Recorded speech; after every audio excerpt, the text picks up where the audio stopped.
Kuya Fanny, normal ra ba nang mga taong motagadara nimo ug adunay kinahanglan?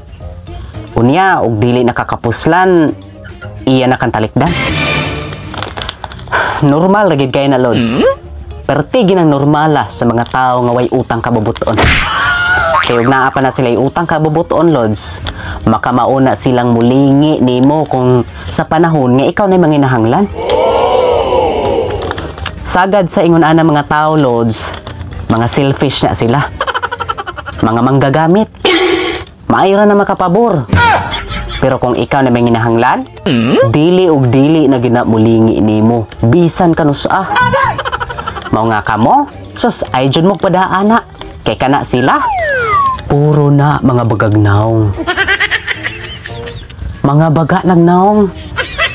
Mong kamo ayaw na mong padaana. Ang angay ninyong buhaton, pasagda ninyo ng mga taong ingon ana. Paabuto na to nga ang karma na'y maningil niya. Okay? Bye!